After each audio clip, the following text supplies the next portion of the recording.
Joseph, can you directly just message me the meeting ID? Sure. Thank you.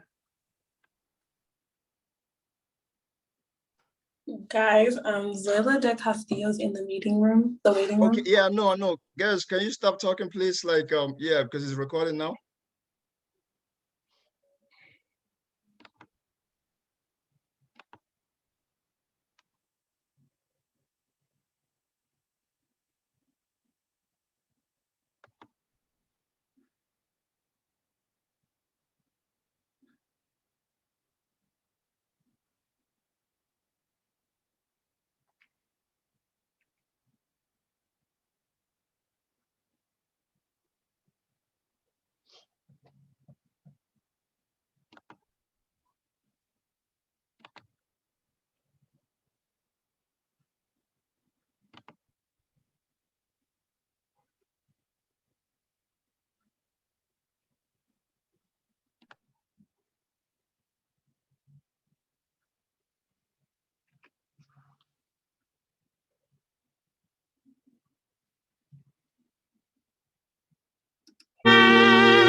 Pass me not, O gentle Savior.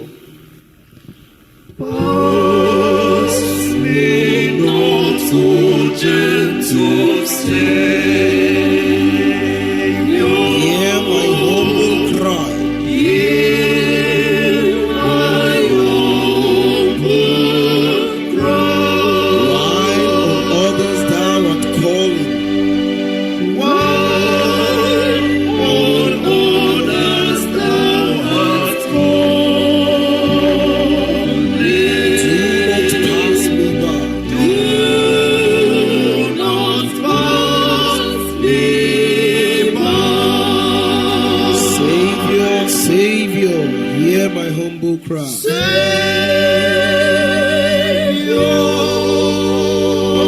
Savior,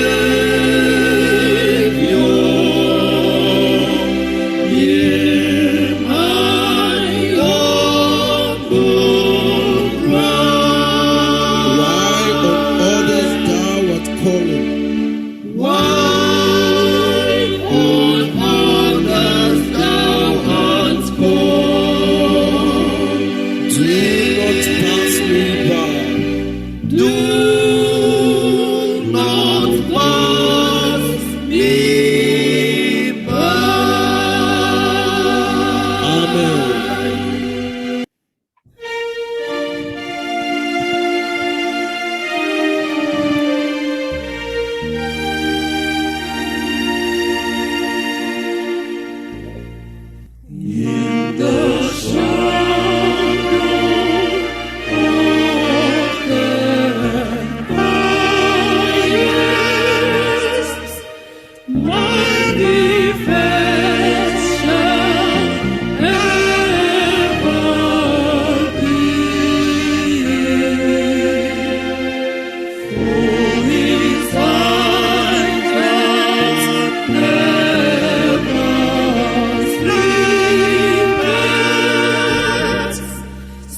shadows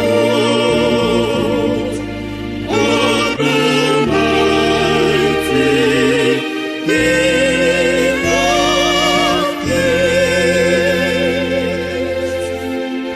With his feathers I am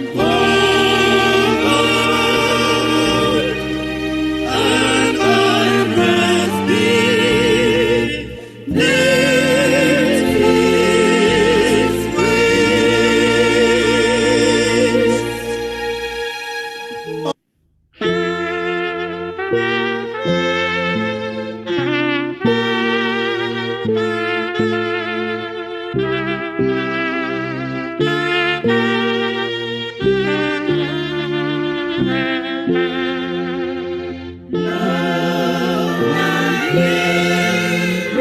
showers of blessings down and street full and free. Shepherd testing now, refreshing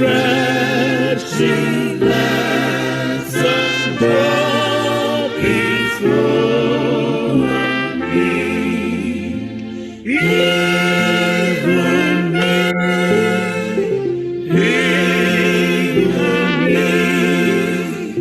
let some droppings flow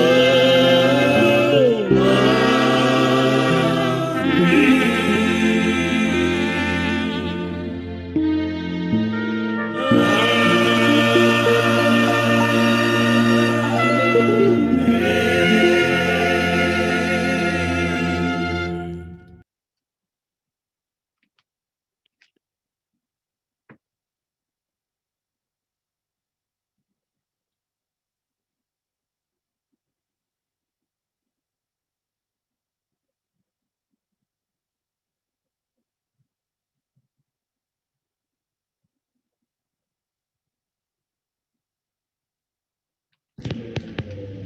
Dear youth, viewers, and participants, happy Women's History Month to you all.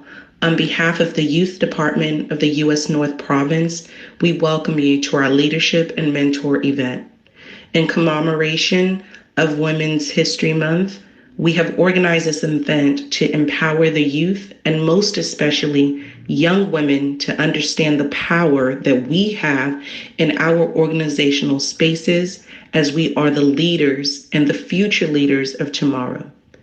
We shall commence today's virtual event as we sing the first stanza of Cherubim and Seraphim hymn number 19 and take the opening prayer by Lady Leader Nobling Ogbonna and the welcome address by Dorcas Esther Akimbolaji.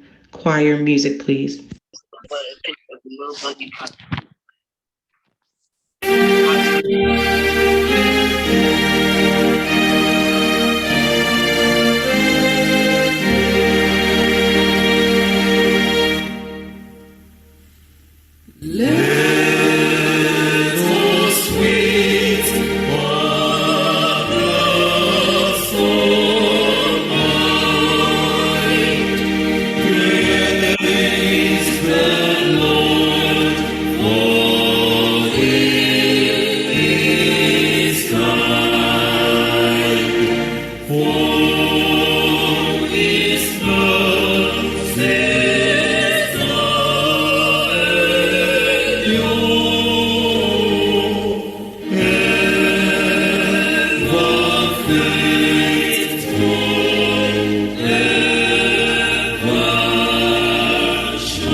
In Jesus' name, in the mighty name of Jesus, Father, our Lord, we come before you today to thank you for the gift of life, health, success in all our endeavors.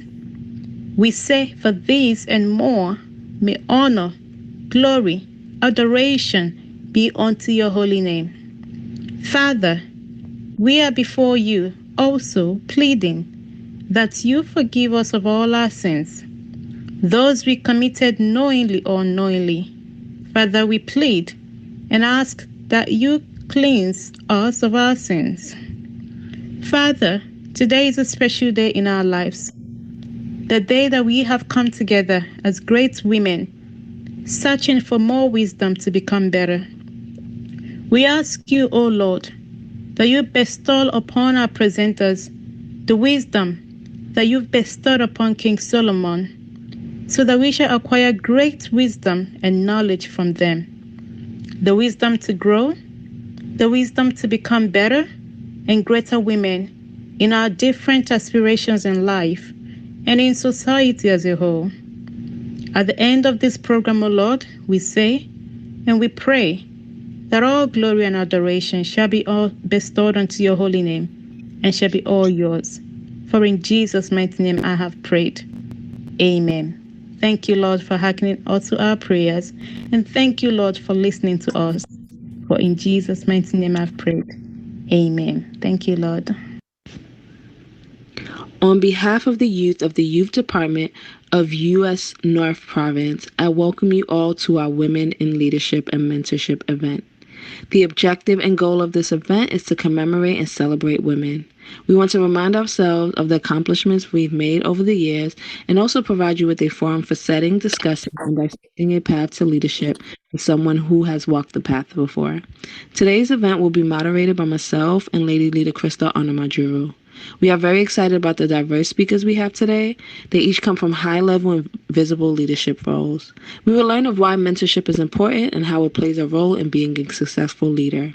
We will kick off the event with our keynote speaker, Councilwoman Vanessa Gibson, and have a live Q&A with 3 invited participants to turn on their cameras and ask each panelist a question. The event will round up with a Q&A session where the moderator will take questions from the viewers and participants.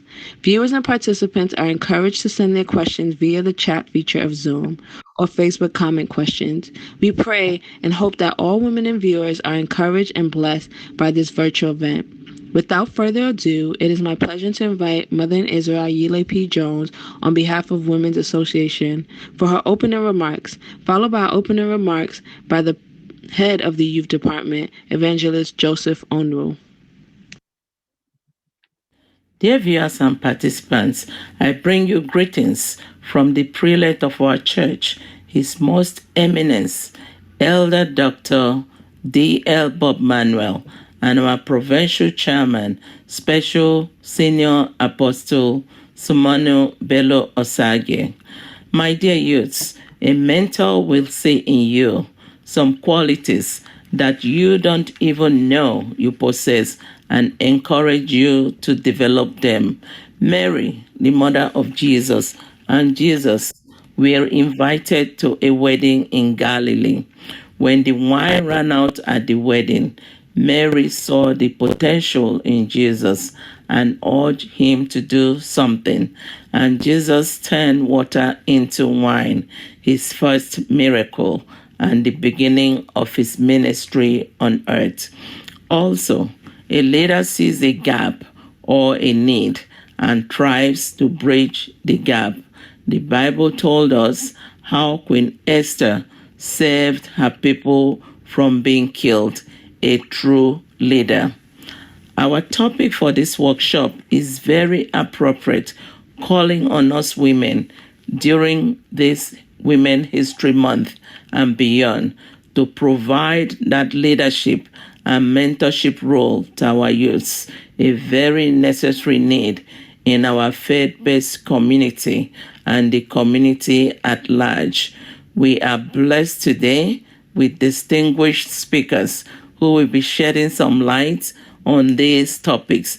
I thank all our speakers for honoring our invitation. I also thank the Youth Department's President, Evangelist Mbamonyuku, his ESCO, and the organizing committee. I am very excited to hear from our speakers. Please follow me as we listen to this informative workshop. May God bless us all. Dear viewers and participants, first and foremost, let me use this opportunity to wish our women a happy Women's History Month. On behalf of Special Senior Apostle Shimon Bella Osage, the Provincial Chairman of Essos Church US North, the Youth Department, I welcome you all to today's Women's History Month event on the theme of Women in Leadership and Mentorship. The theme for today's event is very apt, as women have always been leaders in our homes, families, and various communities from time immemorial. However, it's quite refreshing to witness their growing representation and recognition in many leadership roles in the society, especially in our church. The leadership of women in our communities cannot be overstated, as you are the glue that keeps our families together. Let me use this opportunity to thank all of the speakers, namely Zola de Castillo, New York State Assistant Attorney General, Christelle Onwu, Director of Social Work Unit, New York City Commission on Human Rights, Volane Diane Subroidu, Executive Director from UN Women and Zara's Dream, and last but certainly not least, the keynote speaker for today's event, our beloved and inspirational New York City Councilwoman, Vanessa Gibson, for honoring today's event with your presence. We are truly grateful. Finally, I pray may today's impressive event inspire the young women of the church to actualize their dreams and visions. Remain blessed.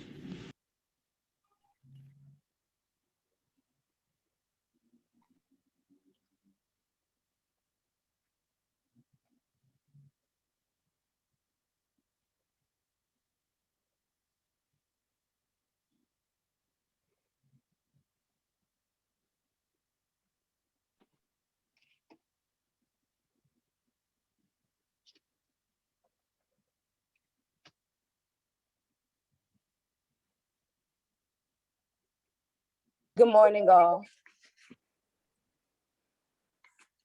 My name is Esther Kimbalaji, and I have the distinguished honor to introduce our keynote speaker today, Councilwoman Vanessa Gibson. She is not a new face to our province, and she's always supporting us in various ways.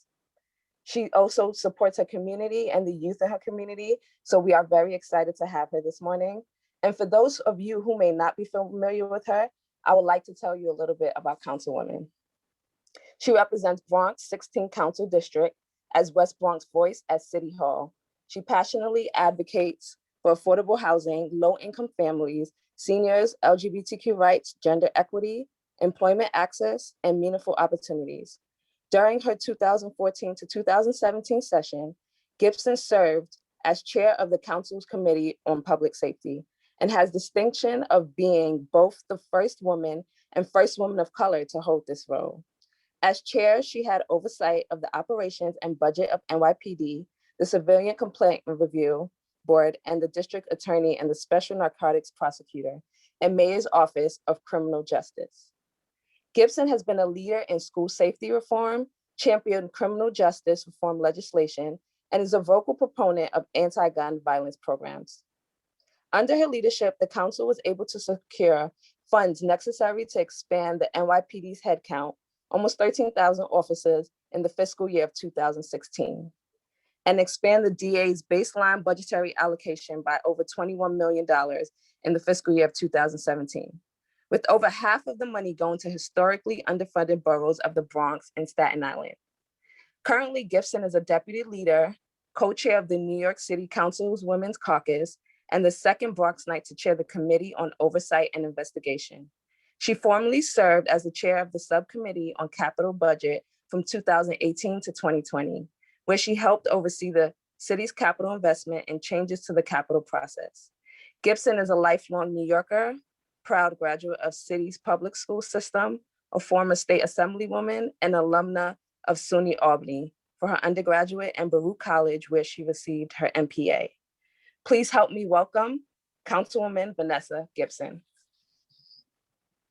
Good morning, everyone. Peace and blessings to each and every one of you. Thank you so much for the honor to the Eternal Sacred Order congregation. I want to thank Senior Apostle Bello. Thank you for the wonderful pleasure of working with you and your congregation, to Evangelist Joseph Onwu, to everyone at the Eternal Sacred Order. Thank you so much to all of the amazing panelists that are joining us this morning.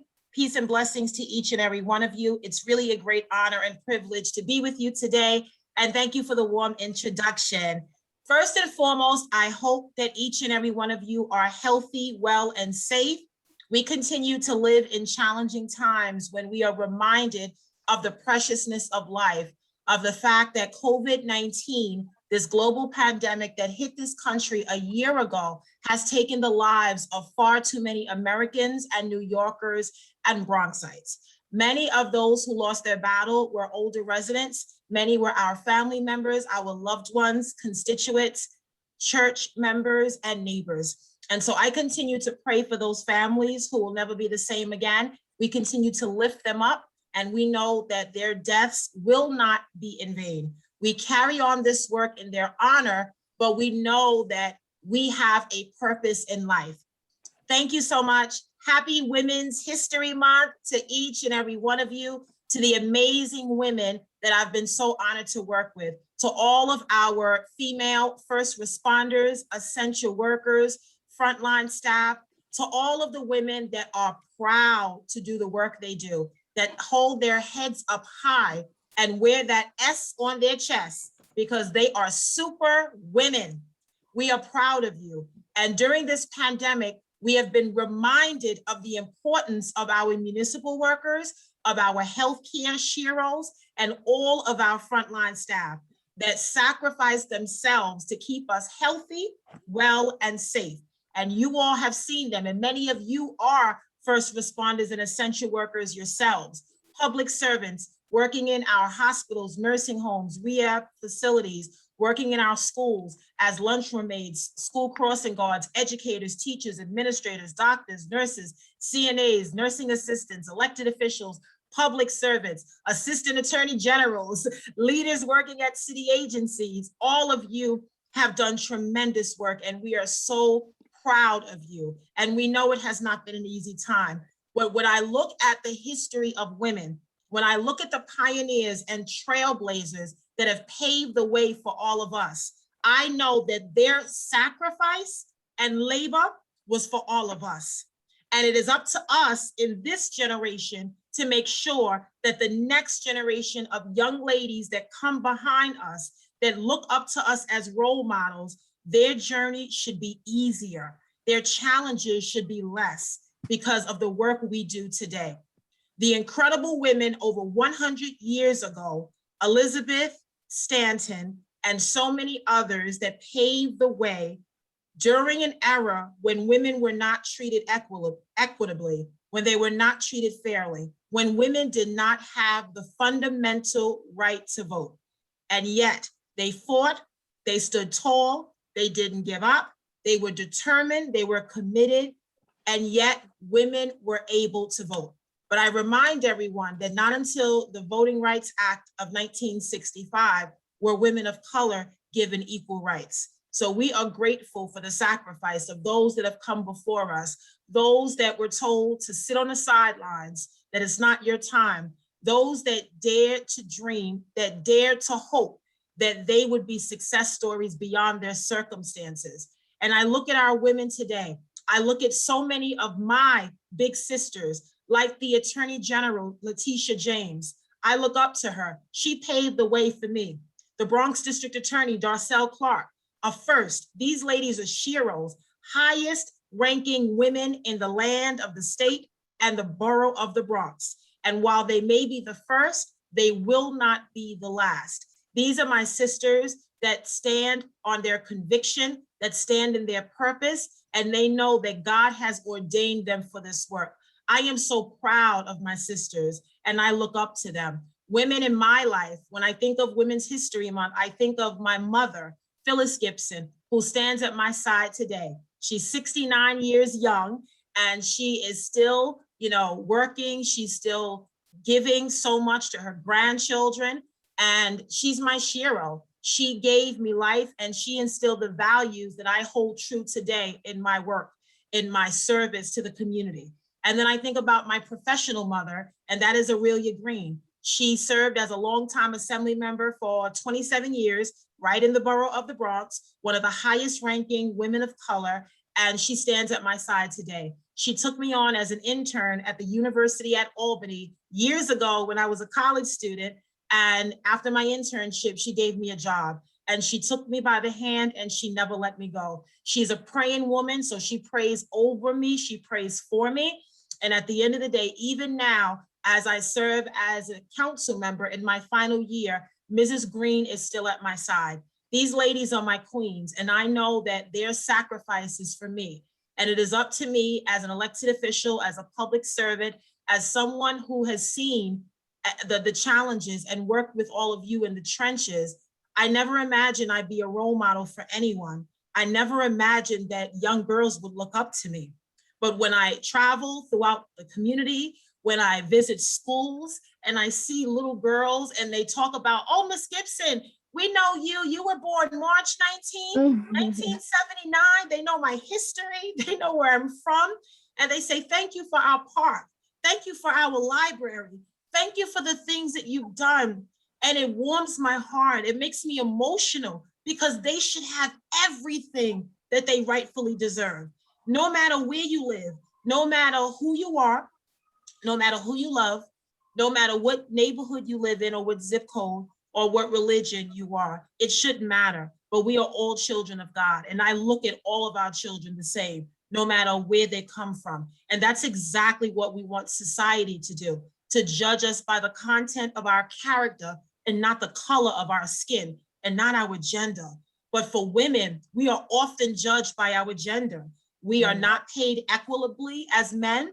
We do the same amount of work, the same profession, the same level of experience, sometimes more, and yet we're not paid equally. So every year we fight for pay equity.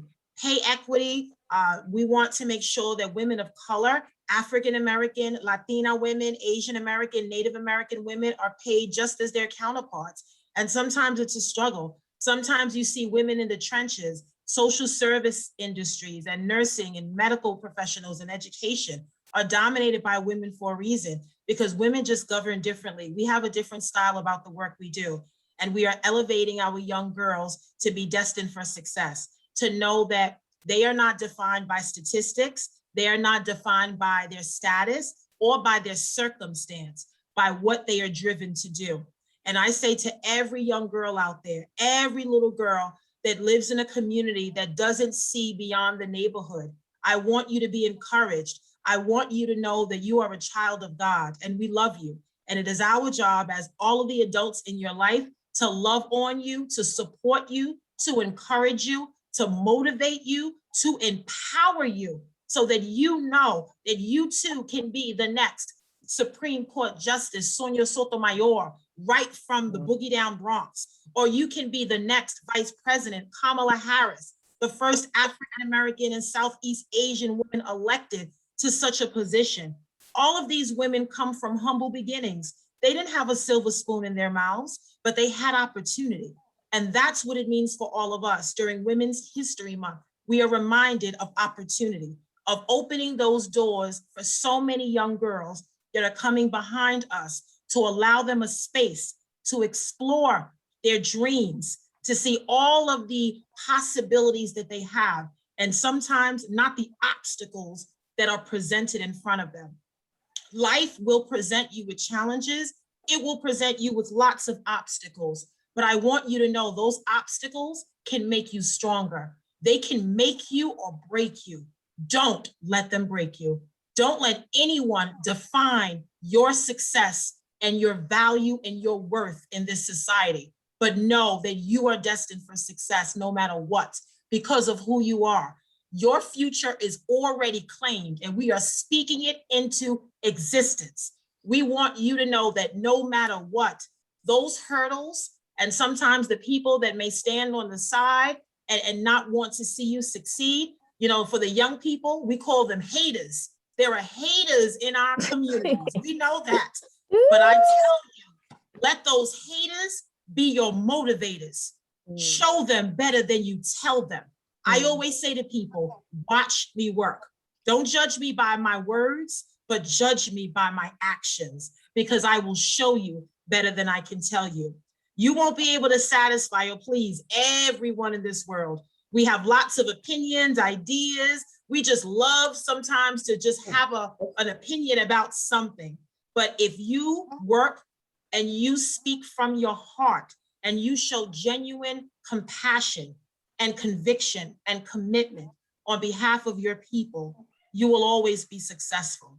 When I think about the journey of women and women of color, when I think about systemic practices of racism in our society, when I think about the inequity of housing and access to healthcare for women of color, because we are more likely to die during childbirth than other women in our society. When I think about the inequity in our educational system, I know that there are barriers out there, but they are meant to be overcome.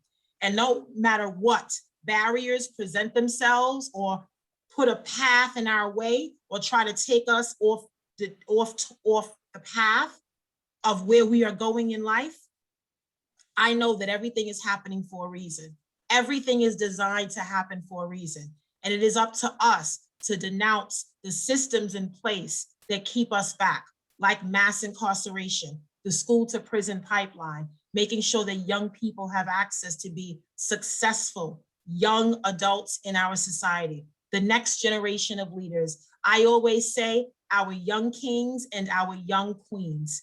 We have to continue to motivate them and help them so they know that no matter what, they can sit in our seats. They can run for those offices. And you know what? They can win. So that's what Women's History Month is all about for me. It is about affirming the work that we do. It is about recognizing the women that have come before me, the lives, the legacies, and the labor of love of so many like Shirley Chisholm and Mary Pinkett and Maya Angelou, and so many women that have paved the way, and all of our modern day heroes and sheroes, as I love to say. I appreciate their labor, their sacrifice, and I know that their sacrifice is for me, just like my sacrifice is for all of our young people. So the one thing I say as I close, I remind all of you again that we are destined for success. We are a part of something much greater than ourselves.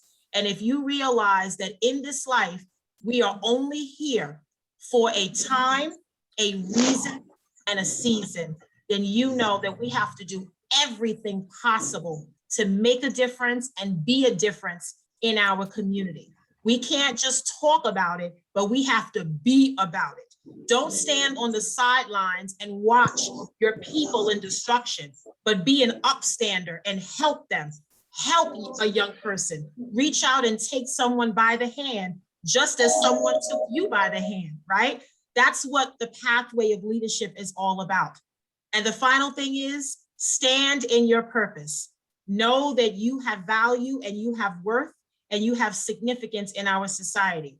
And no matter what, we will never give up on the possibilities.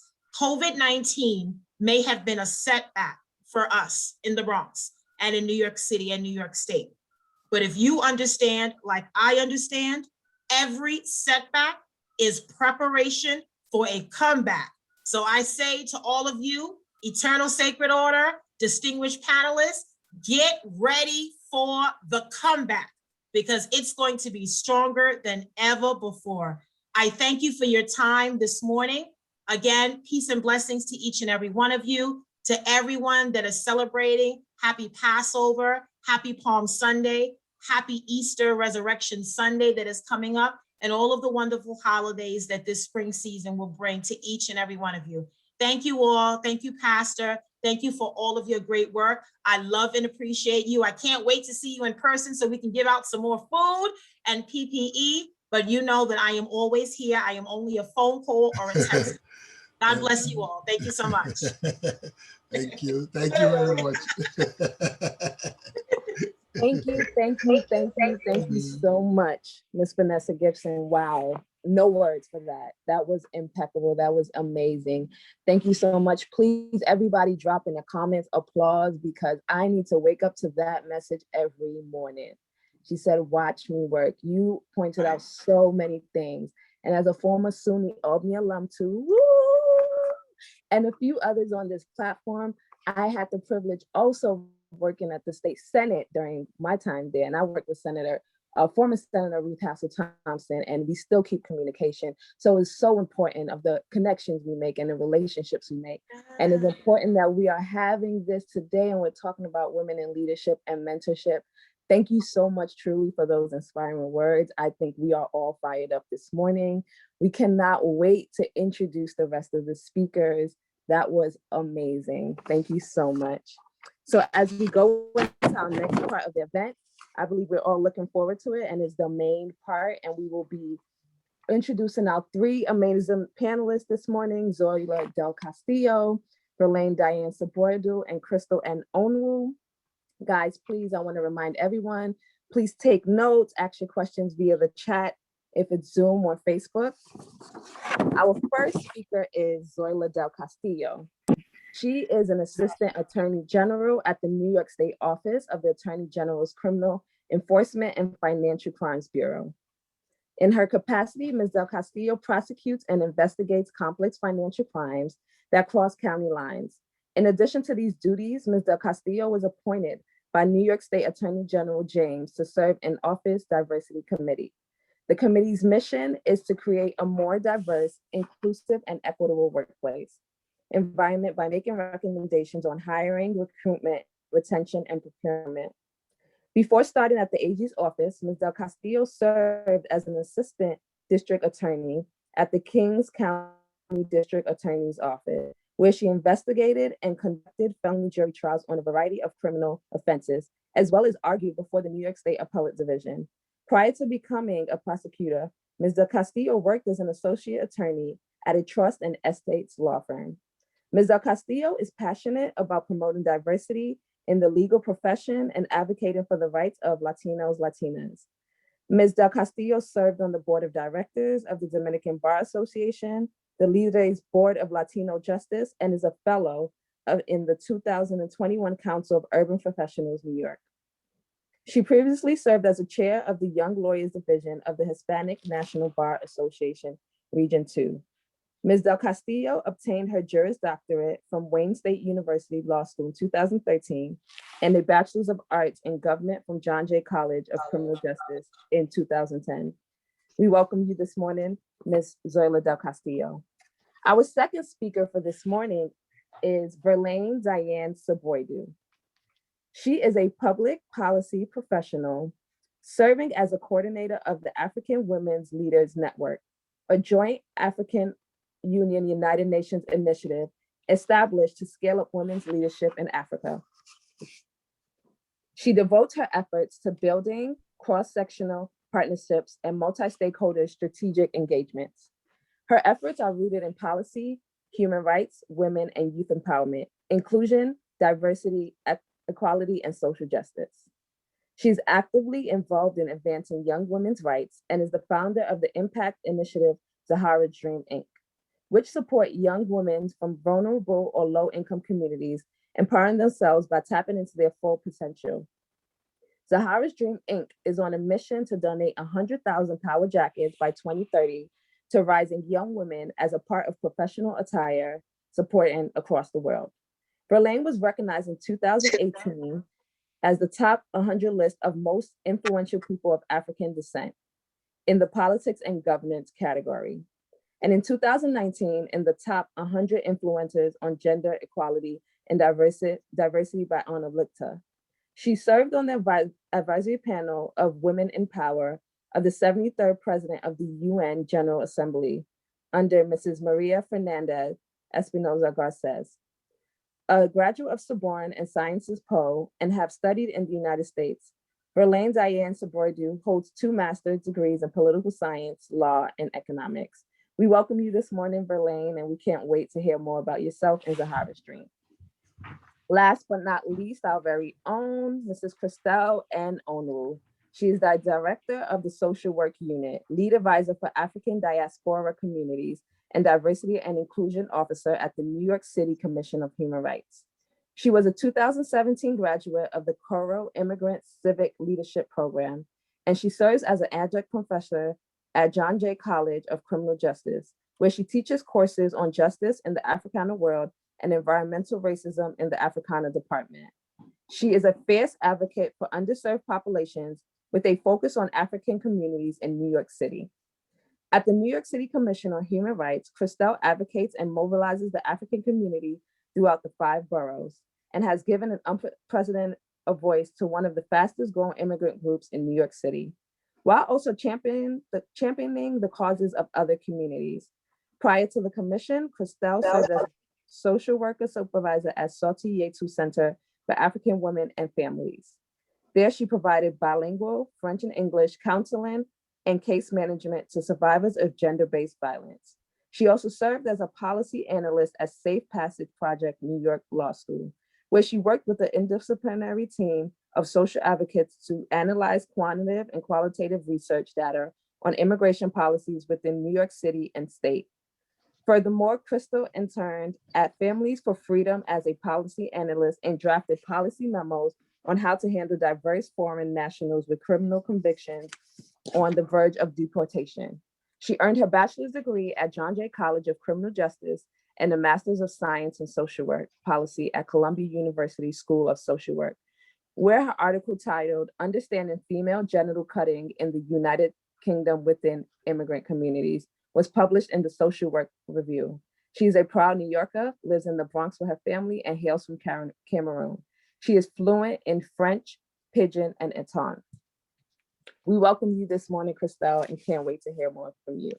So as we've heard from our amazing panelists and their bios, I believe everyone is excited to hear more gems from each of these women. So without wasting anyone's time, we will kick off this event with a live audience interaction by inviting 3 awesome women who have played various roles as mentees, mentors, and leaders in their respective spaces. The participants will be asked to turn on their cameras and ask each panelist a question. So can we please invite our first participant to turn on their camera and ask her question? Good morning. My name is Ahmed Yamu Omokaro, and I'm a member of ESOX. My question goes to Barlene. I'm so sorry if I said your name wrong. Each of us believes that we have a good idea about what it means to be a good leader, but when it comes to defining this concept, the picture can be a little hazy and not so clear. Leadership can mean so many things to different people. How do you define leadership, and what does leadership mean to you? So much. It's good morning, Amy. Good morning, everyone. I have to say it's such an exciting meeting to join in. And before I go and answer the question, I'd like to just thank our big sister, Vanessa. She fired all of us up. I'm sure everyone behind her camera are very much motivated and inspired by the words that she shared. Words of inspiration, words of commitment, words of knowing that we're standing on the shoulders of giants, words of knowing that we can take it forward, and words of knowing that it will take community to take it forward. And I want to build on that to share why, what is leadership and what does it mean to me? I have to say it took me a long time to understand what leadership is and to even give a definition to leadership. And as our sister was reading my biography, I a bit felt detached from it. As a person. And I think I took my immigrant parents' advice to excel a bit too far. And I think everyone who comes from first generation or second generation of form, a Black, African, or Latino or Asian background, hear those words early on. As children, you need to work hard, you need to study, and take it to the next level. And I think we're all standing on shoulders of giants. And although my parents didn't get to do all the things I get to do, I'm still standing on their shoulders. I'm standing on the shoulders of their values. I'm standing on the shoulders of their love. I'm standing on their shoulders of their encouragements. And I like the references that our sister Vanessa also made to external mentors.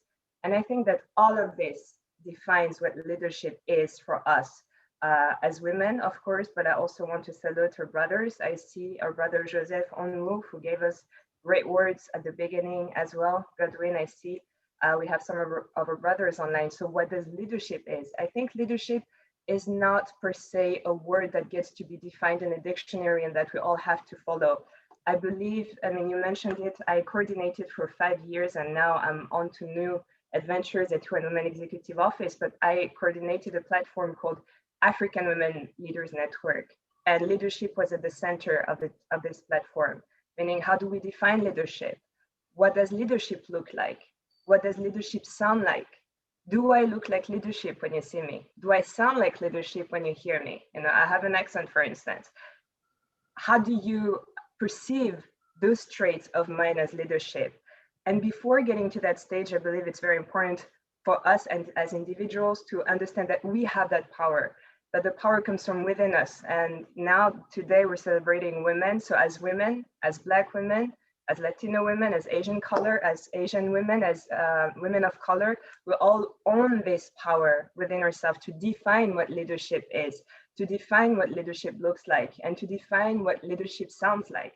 And for me, leadership sounds like me, leadership looks like me, and leadership looks like everyone else. And leadership is also recognizing and nurturing and allowing, building spaces around you to ensure that other people get to tap into their greatness. And that is leadership. It's listening to the different voices, making sure that those voices are on the table, and getting people to also build within their greatness. And we've seen it, we're in the midst of a pandemic, of a global pandemic that is affecting our families, our lives, and so on. It takes community. It takes for all of us to come together to nurture our greatness, whatever we can bring together on the table, and move the needle forward. So what I would like to invite our younger sisters, if I can say that, who are on the call, is find your power, align the being that you are, the energy that you have, the purpose that drives you every day when you wake up. I know that when you wake up, there's something within you that you want to do, even if it's opening a bakery, even if it's opening a children's center, even if it's running for president, as a matter of fact. It's without this broad spectrum that you get to define what leadership looks like, what leadership sounds like. And once you're able to align yourself to that, with that power, make sure that you reach out around you and allow the space and build the spaces for other young women to also find their power. You know, there's no such thing as one power base. This is a fake picture that we were sold and that unfortunately was bought for years. There are many power bases, and when we come together, we can create magical things. And that's what we're doing with Zara Stream. And I want to thank our sisters from Zara Stream, who I know are online today. Thank you so much.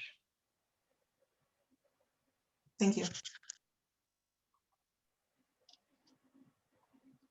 Thank you so much, Prophetess Ahmed and Diane Verlaine Sabordu, for that amazing commentary.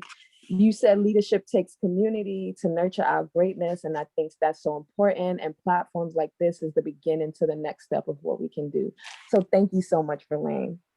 Can we please have our second participant turn on their cameras and ask their question? Good morning, everyone. My name is Tosin Amin, and I am I'm also a member of Exos. I'm also the Assistant Secretary of the Youth Department. Thank you for all being here today. Just a little background about me. I am a recent graduate from SUNY Cortland. I studied criminology there, but now I'm currently at LIU Brooklyn doing my master's in social work. And my question today is for Christelle. Mentoring can create continuous learning opportunities that go both ways. Mentees are constantly learning new knowledge, skills, and ways of thinking from their mentor. How do you as a mentor gain valuable insights from your mentees?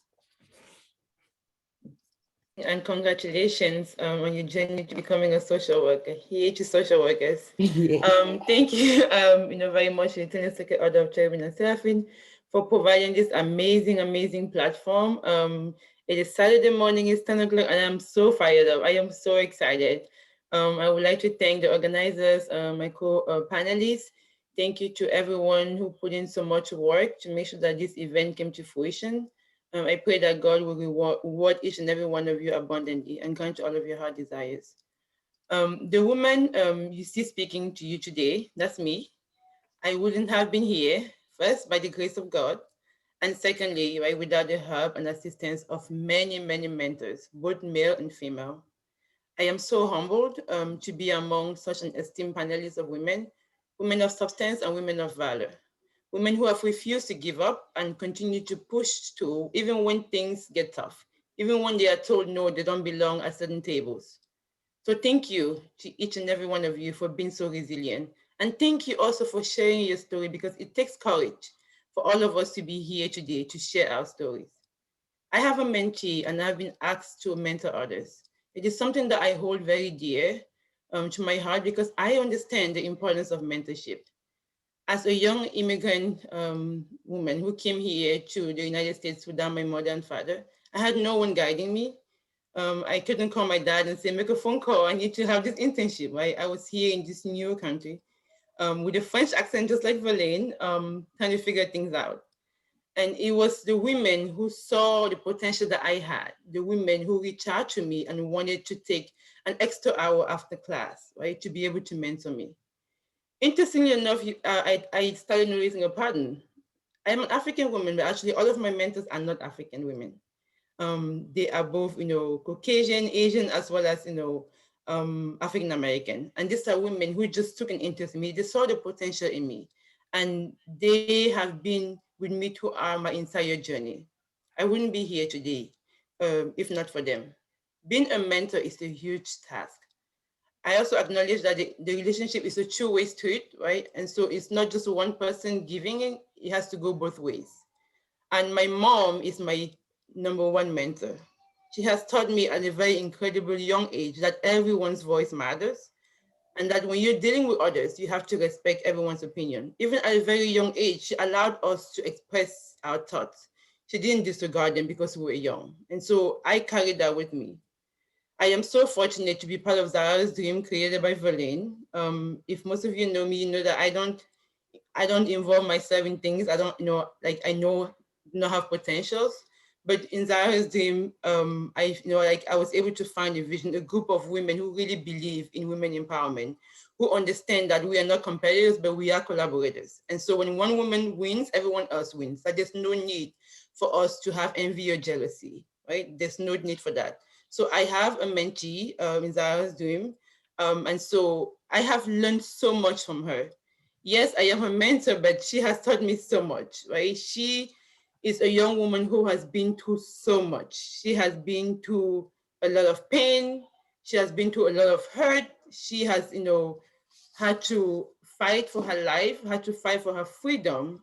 But then she never gave up. And the most important lesson that she has taught me is that folks will go through hurt, they will go through pain, but they will continue to remain loving and caring and gracious. And that is what she is. She could have decided, well, the world has been so horrible to me. People have been so mean to me, and I'm going to do the same thing. And you will come across women like that, right? Who have been hurt, women who are bleeding, and so they tend to bleed on other women. But this mentee has taught me that just because you have been through pain doesn't mean that you have to perpetuate the cycle. It is up to you to stop that cycle. And so I think that is one of the biggest lessons that I have learned from my mentee. And also understanding that, mentorship, is a big responsibility. And so when you decide to mentor someone, you have to be authentic with them. You have to be open, right, with them, right? Because you essentially are paving the way, and essentially building up that specific individual. If you are the kind of mentor, who uplifts, your mentee, then they will go on to uplift others. If you are the type of mentor who looks down upon your mentee, right, they will go on to do the same thing. So we need to ensure that we essentially, cycle breakers, right, and ensuring that we break any generational trauma. So this is, again, a beautiful question, and I do believe that that mentors definitely learn from mentees. Thank you. Thank you. Thank you so much, Christelle, for those wonderful remarks. I think it's so important what you said. Like Verlaine said, leadership takes community to nurture greatness, and this is a community. It's good to learn that you have a mentor and mentee relationship, and this is why we're here. So that is so awesome. Guys, this is a perfect example of what we talk about when we talk about women in leadership and mentorship, and how she said leadership is about community, and we're seeing the community right there and then. And Christelle also pointed out when one woman wins, we all win. And I believe we are all winning this morning with the gems that we've heard so far. We haven't even gotten to the panel discussion. This is just a live interaction, and I'm so excited. I am fired up. I am looking forward to so much more. And we are going to invite our last participant to turn on her camera and ask her question. Thank you. Good morning, everyone. My name is Trisha Effiam, and I am a member of the youth department. So like Councilwoman Gibson, I'm also a SUNY Albany alum, and I interned at the New York State Assembly for the Speaker Pro Tempore, Jeffrey Aubrey. Now I'm an attorney. I am clerking for a federal judge in New Jersey. So my question is for Zoila. Being in the legal profession, I have witnessed many gender disparities, and I've noticed that there are still many barriers and implicit biases that women face. So how did you reach your level of success given the gender gap, especially when it comes to leadership?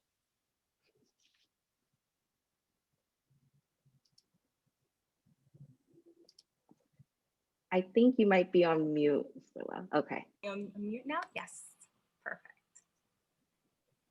Good morning, everyone. Thank you very much for that question. I am so happy to be here with you all today.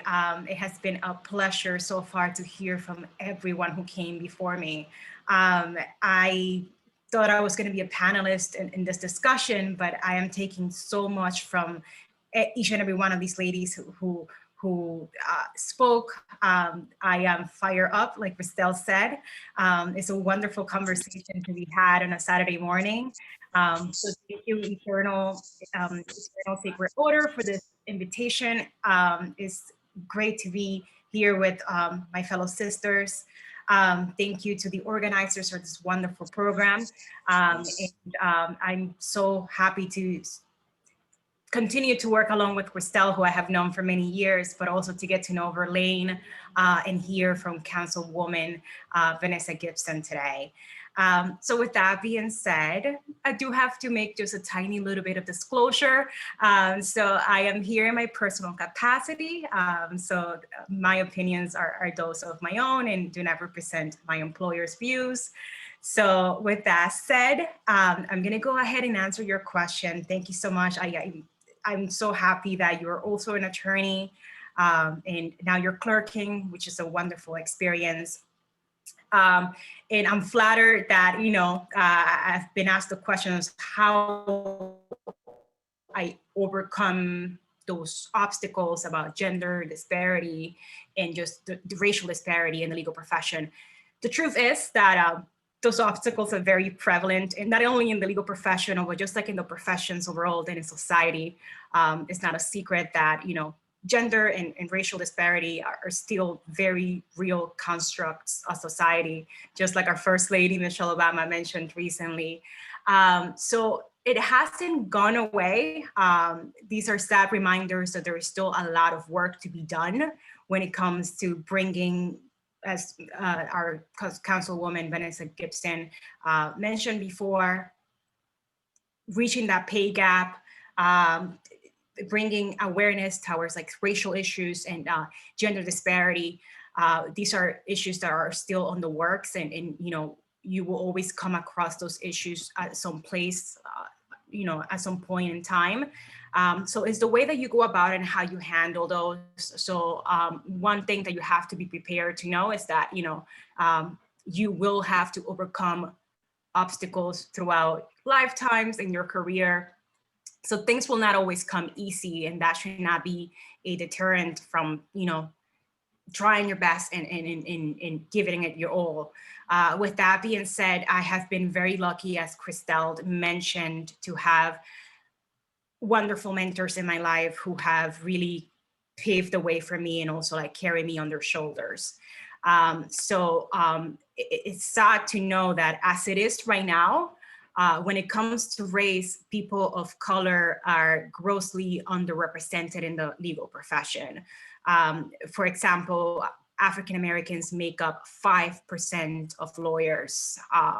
Hispanics make up 5% of lawyers as well. And when it comes to gender disparity, only 37% of lawyers are female lawyers. So there is a huge gap, and there is still a lot of work to be done in the legal profession. And in particular, when it comes to the line of work that I do as a prosecutor for the state, it was overwhelming to me and daunting to think about the fact that when I was trying to become an attorney, and later on when I was trying to become a prosecutor, that lawyers were grossly underrepresented in the legal profession, yet you have so many people of color who are the majority of those who are being prosecuted and are part of the criminal justice system. So it's a sad reality, but that's why we are supposed to be trying to make a difference and be in those spaces and take a seat at the table in order to change those realities. So how to navigate and overcome those obstacles about gender and racial disparity. I think this will not come as a surprise. Obviously, it's important to build relationships, not only in your place of work, but also outside your place of work. And I'm not just referring to networking, I'm referring to actually building relationships with people that goes beyond networking. I have been lucky enough to have mentors who I have known for a very long time, but that's because I have worked towards getting to know them and having them get to know me. As Christelle mentioned before, mentorship is a two-way street, so you have to give in order to receive. And that's how you build authentic and organic relationships. And those relationships will last for a very long time if they are built on the basis of authenticity and just being honest with each other. Build those relationships and don't think about it as just networking. And that will really take you very far in life, just because you will have that support system and a very strong support system. So find those mentors and allies, not only inside your workplace, but outside. Because the second portion of this is that, and this I learned from someone that I'm sure is connected to all of our networks and who is a wonderful mentor and just a powerhouse. Paula Edgar always says, be more than just your job. And that really resonates with me, and it should really resonate with each and every one of you, because you should always be more than just your job, right? You should become involved with organizations that you feel passionate about, that you can contribute to, but also that will help you advance personally and professionally. And eventually, as you go through life and you become involved with these organizations and build your network and meet people along the way. Right now, I have known Christelle for a very long time, and listening from all these powerful women who have mentors and have built relationships, those opportunities will come to you. But that would only happen if you put yourself in those spaces, and that will entail for you to be more than just your job. So that's the hardcore advice that I would have for anyone here in order to overcome the obstacles of gender and racial disparity. They're very real construct in society, and you can, if you sort of apply these suggestions, I think it would make it easier to navigate those obstacles. So thank you so much for having me, and that was a wonderful question. Thank you so much. Thank you so much, Mrs. Zoila Del Castillo. Thank you, Sister Trisha, for the question and the answer. I think that was so important. You talked about building relationships and not only networking inside, but outside your job. I think that is so very crucial and important, especially in the era that we are in now in COVID, where we are very restricted and limited. So building relationship is just as important. And I think we're all learning that right now. And just, you said just not being your job, making sure you're investing in other things, if it's nonprofits, if it's community work, if it's outreach, that is very important. So that's great. Now, I'm gonna transition this program of the event to my co-moderator who is helping me assist. Her name is Lady Leader Crystal Onamajuru. Crystal, over to you. Thank you, Esther. As mentioned earlier, I am Lady Leader Crystal Onamajuru. I'd like to start by giving Queen Esther a warm thank you for kicking off this event. I'd also like to thank our wonderful speakers for gracing us with their presence this early morning. I'm sure many of us are all motivated by their exquisite bios. And without further ado, I would also love to get to know more about our speakers by kicking off the panel discussion, followed by a Q&A session. I'd also like to thank our audience for being present here and participating. And I'd like to remind you that if you have any questions, so please utilize all social platforms to ask your questions, as I'll be using those questions to ask our speakers in the end. Our first question is directed to all panelists, and it is, how did you get to where you are today? How did you land in your current role? And did you have any mentors?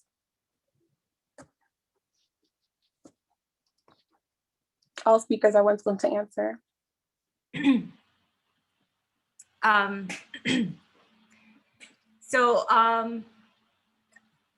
guess I'll take a turn here answering this question, and obviously to my co-panelists, feel free to jump in.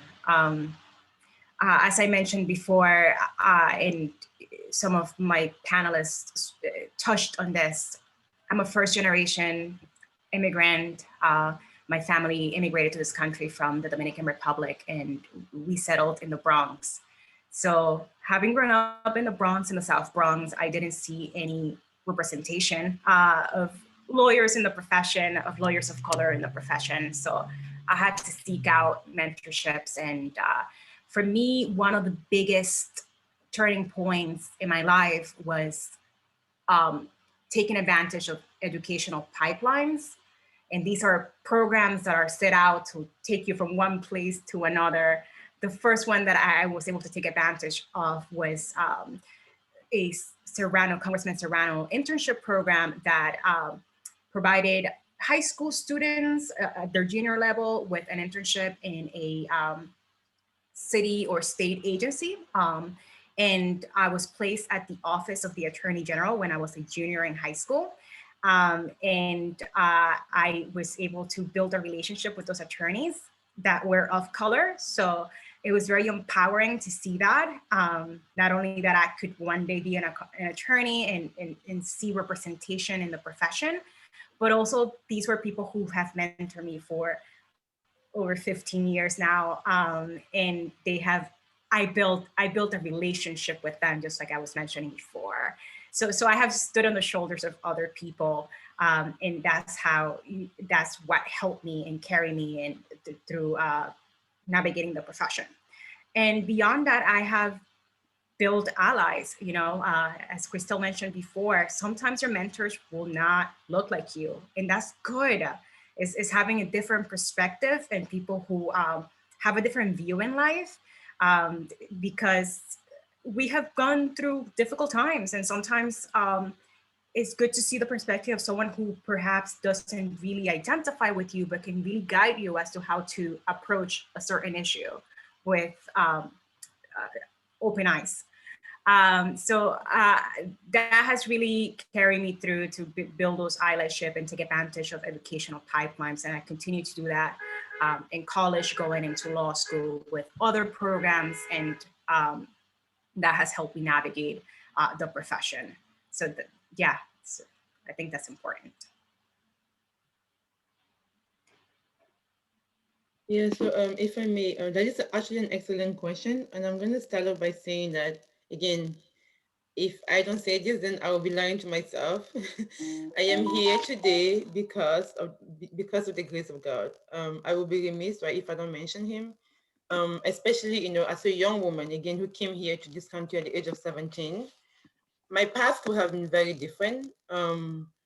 I, would not have been here today sitting, and speaking with you, right? If not for the values that my parents instilled in me, if not for the fact that, God has been my anchor, he has been my solid foundation. And as a woman of faith, I would never achieve any of this. So my first advice to anyone, who believes in the higher being is to hold on to God and lean on to him for every understanding. And my favorite verse is Matthew 6, verse 3. I'm sorry, Matthew chapter 6, verse 33, and it says, "Seek ye first the kingdom of God and his righteousness, and everything else shall be added unto you." Secondly, my husband. My husband is my second mentor. All that I've achieved has been as a result of his support. He pushes me to do things when I don't feel like doing them. I remember graduating from School of Social Work at Columbia and thinking, well, that's it, I'm done with school. I'm no longer going to school. And then within a few months of working, he was like, you should apply to a leadership program. That was a co-program. And I was like, apply to leadership for what? Like, I'm done with school, I have my degree. I don't need to go back to school. And then he was like, no, you need to continue to build on, to build upon your leadership skills. And so I did. And then a couple of years ago, actually, last year, I had just given birth. And then I had applied for the Council on Urban and Professional Development, Council on Urban Professional Fellowship. And when I had applied last year, I had just, essentially I came out of the hospital. I was sick. I went to the interview. I'm crazy. I'm just gonna say that because I do things like friends are like, you're crazy, Crystal. But I, went forward, applied for this, fellowship, went for the interview. I think 2 days after coming back from the hospital.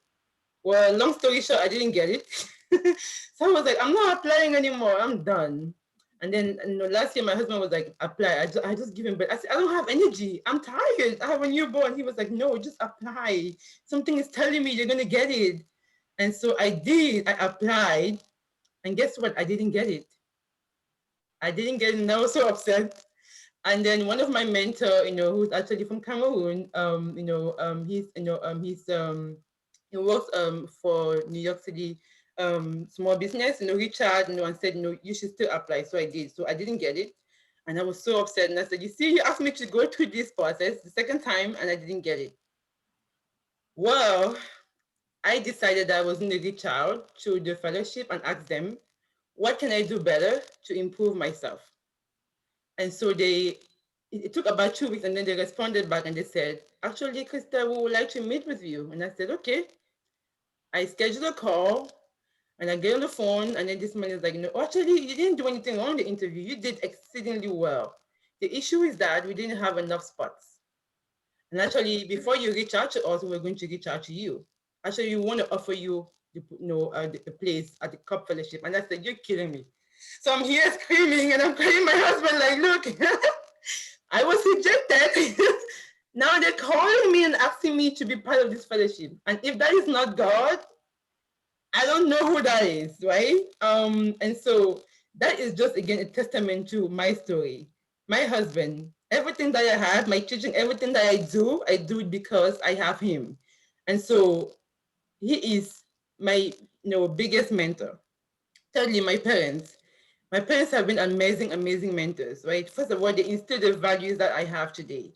As a young woman, coming to this nation, there are so many things that you can do. You can, end up with the wrong crowd. But when you understand, that you have a value, you hold on to it, right? And then you move accordingly. My parents, have taught me the importance of what it means when you serve God. I remember one time asking my dad, like, how come you are not far away in your career? And he told me, do you want me, to do the wrong thing? And I've never forgotten that, right? And that is something that, I hold dear, knowing that whatever I do, I need to do the right thing. Because if you cut corners, you might think that it's going to take you far, but later on it's going to catch up with you and you're going to suffer double, right? And I have had, mentors who I have known for a very long time. They have seen me at the age of 17. They've seen me graduate from college, from social work school. I went to law school. Zola and I, like she mentioned, we went to college together. I've known Zola for over 12 years now. Went to college together. I was going to be a lawyer. I got into law school. Zola went to Michigan. I went to California. We stayed in touch, but it was tough. I was an international student, so it was very expensive. My parents were willing to foot the bill. I said, this is just too much. It's very overwhelming. And I remember reaching out to Zola saying, Zola, I am leaving. I'm leaving law school. I don't want to leave, but I can't do it because it's just too much, for financial burden. And so I left. And I tried to figure out, what I was going to do next. I had no idea. I thought my life was over. But then again, here goes my husband. you should apply to social work school. And I said, never. I'm not going to be a social worker. Social workers take away people's children. But he said, no, I see you. You're so passionate. You love helping people. You should do it. And so I did. He encouraged me to apply to Columbia. And I said, I'm never going to get in. He said, just do it. And I did. And here I am today. Like Verlaine mentioned, Councilmember Vanessa Gibson mentioned, it is not going to be an easy path. It is going to be tough, right? Sometimes it's sort of like, sharpening, a pencil, so you have to keep sharpening until, it gets, to the right fit, right? So you have to continue. And if you don't give up on yourself, then you will never, fail. And also, it's important to have mentors who believe in you more than you believe in yourself sometimes. When I was making the decision to leave law school, when I was in San Francisco, you won't believe it. I had interned for a justice of the Supreme Court. I met her on that day in San Francisco. What are the odds? Like, I was in the bus and I said, "This is Justice Jim." She said, "Christelle, oh, you went, I forgot you went to California." And I was like, "What are you doing here?" She said, "I came here for a conference." And so we had coffee, we sat down and I told her, I said, "I'm about to, leave law school." And she said, "You're going to be okay." And she listened to me, she guided me through it. She said, "I believe in you. You're intelligent. You're smart." She poured into me. She poured positivity, affirmations into me. And so the decision became lighter because I had her. I have known her. I'm still in touch with her. She had, again, seen me get married, have children, all of it. And I can reach out to her whenever I need to apply for fellowships or scholarships, or go in, for new job interviews. She has been there, right? Because again, I maintained that relationship. So yeah, I have so much more to say, but I'm going to allow Verlaine, to answer the question. Gosh, sis, there's so much power. You were talking, I started tearing, because as a fellow immigrant in this country, and I know we have a lot of our sisters who are connected today from Africa, from Europe, from Latin America, who are mentors and mentees on Zara Stream, which is our platform. But I have to say, when you shared your story, it really came through, like a needle. And I really felt it because I know, and I think this is where we join, and that's how I think our lives are intertwined, how our lives are somehow all connected. We just need to be able to see it. The fact that you left home so young, in a place where you didn't know anyone, with just hope and faith and dreams. I think this is something that also, nurtured my own journey. I remember, just to give a bit of a background, I was studying, and always, I think we mentioned it with Zola, when you're children of immigrants, you do have a responsibility on yourself, because you know that your parents come from far, and that it's your responsibility to continue the path, that the path cannot stop with them, that you have a responsibility to not only honor what they've done, but to build up, to create, to add to what has already been done.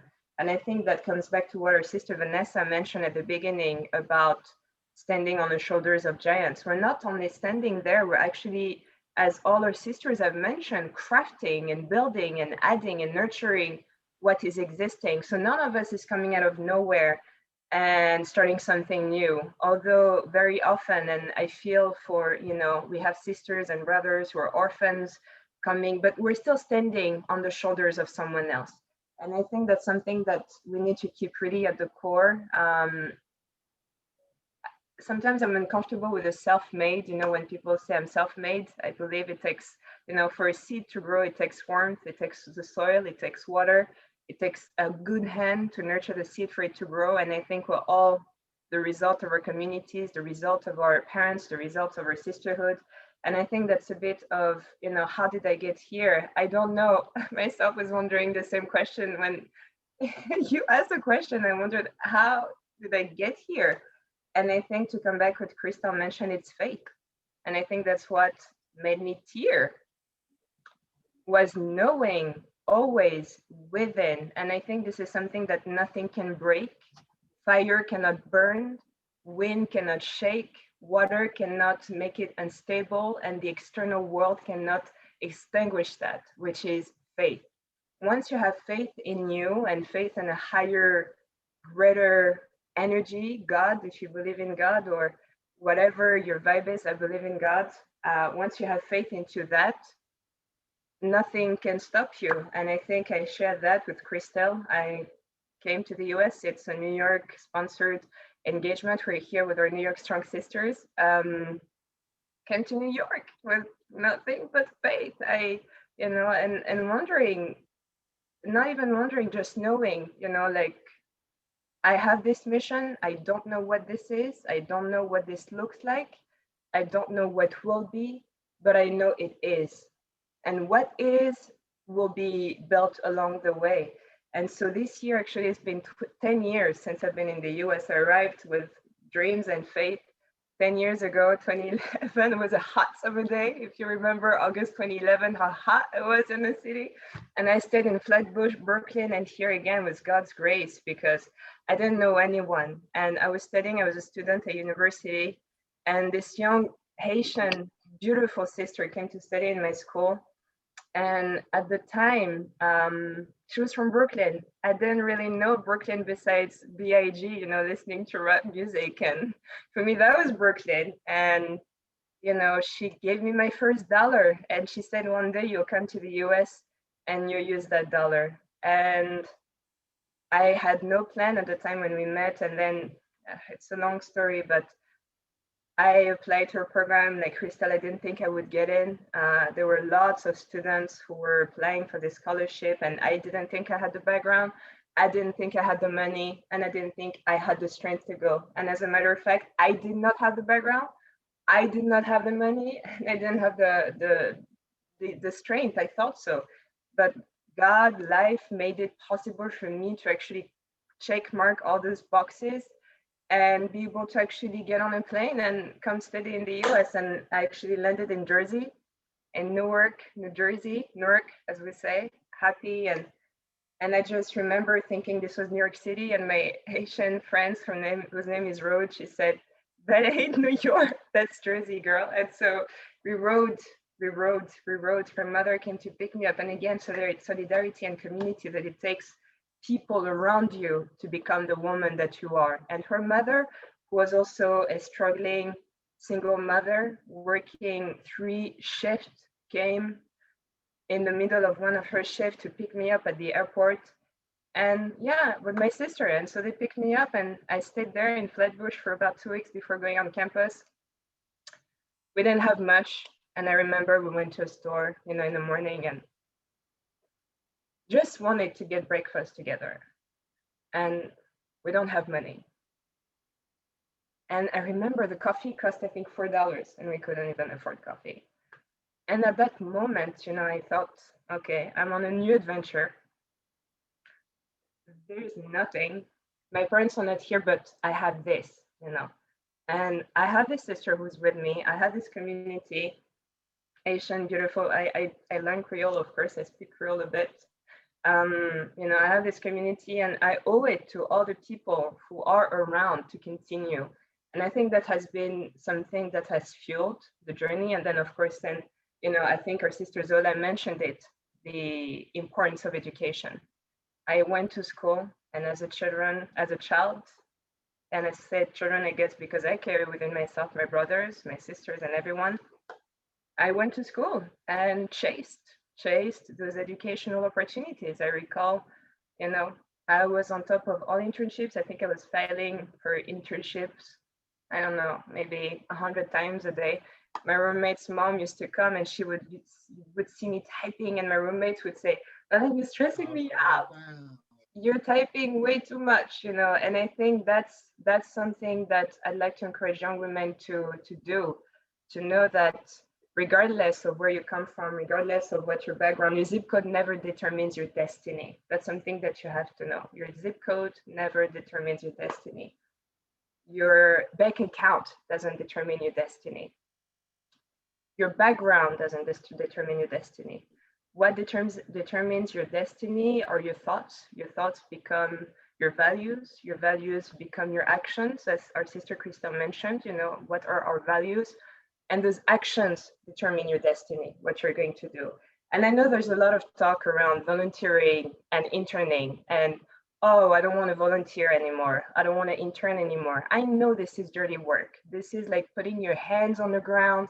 This is going down and digging into something you're not sure you'll get a result for. We all want to pay, and it's very important to have paid internship. But what I would like to really encourage young women is find things that give you passion, even if it means doing it for free. What fires you up? Where can you volunteer to get the network? Or Sister Zola talked about building relationships. Where can you volunteer? Where can you intern to get the necessary knowledge to then get to the next step? And I think that's something that helped me at some point. I remember when I was finalizing my BA here, I was interning in 3 different internships at the same time. One in Jersey, in Inglewood, another one in the middle of Midtown, and another one somewhere in South Jersey. So I was literally sleeping on the train, sleeping in the car, because no time to sleep. And I think that's also a New York strong mindset, the hustler mindset. So my advice, as I mentioned, is your zip code is not your destiny. So regardless, and I know we have sisters on the call who are from contexts that are very hard. And I'm thinking of some of our sisters who are perhaps in Africa somewhere. And this is home. I know how difficult it can be. Our educational opportunities are not as good as they can be in New York. I still want you to believe in yourself. I still want you to fire yourself up when you wake up and believe in that dream, and that you'll find a way to make it work. So understanding that you are your savior. No one's gonna come, UPS or the delivery guy and say, hey, I have a life for you. No one will ever do that. No one will ever come and tell you there's a life for you. They'll come and nurture you and say, yeah, you can do that, or that would be great for you to do something else, or choose this path, but no one will ever come and say this is a life for you. So you have to really stop for a second, be still and think deep within yourself. What do I want to do? What is the purpose of this life? What does this life need? And it doesn't have to be, we're on social media, we're seeing everyone in hotels, sitting by the beach and saying this is the best life I'm living. This doesn't have to be your life. This is perhaps not even your desire. Just stop for a second and look at your life and think, what does this life need? What do I need to do with this life? Time is counted. I mentioned it's been 10 years since I've been here on this adventure. I don't know if I'll get next 10 years. We don't know. Tomorrow is just a promise. Tomorrow is a hope. The only moment we have is now. So with that in mind, really stop, determine what do you want, understanding that any of the barriers around you are not barriers, they're just fleeting. Everything moves, everything changes, and that you get to decide what your life is. And invest in yourself, invest in others. It's very important. Don't see anyone as competitors. There's no such thing as competitors or enemies. You are your worst and best competitor. You are your worst and best enemy. Once you realize that, if other people consider you as their enemies or competitor, let them be. But let your life be an inclusive one. Let your life be a life of purpose, and let your life be a life that you craft and that no one else gets to decide. And sometimes it also means making the tough decisions of removing some things from your life, removing some perhaps negative relationships. Just want to come back to what our sister Crystal mentioned, mentors who bleed on you. I've had that. And you don't see it because sometimes blood doesn't even show. So how do you make sure that you nurture yourself with positive environment, that you nurture yourself with a positive mindset, with positive thoughts, and always knowing and understanding that you're the change you want to see, that any condition and context around you is just a definition of the moment. What is never an indication of what will be, of what could be. You get to see it. So how did I get here today? I closed my eyes, I visualized, I thought about who do I want to be, and I opened my eyes and made that a reality. It takes work, it's hard, you're gonna cry, you're gonna, miss your parents, miss your mom, your families, your brothers, your sisters, you're seeing. But you continue because you know that it's bigger than that. It's bigger than just, So yeah, so I think that's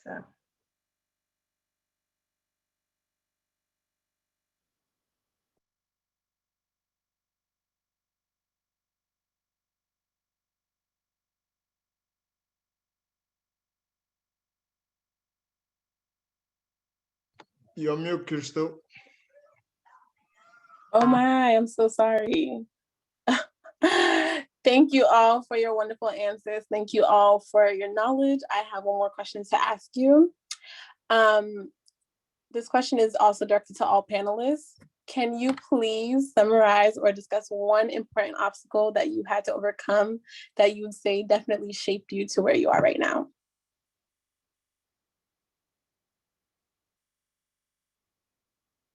Anyone can answer.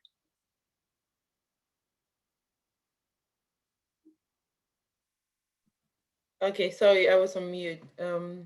That is, a beautiful question. I'm going to share a little bit about that. So when I started working at the New York City Commission on Human Rights, as a young graduate, young social workers, so I was like, well, I went to Columbia.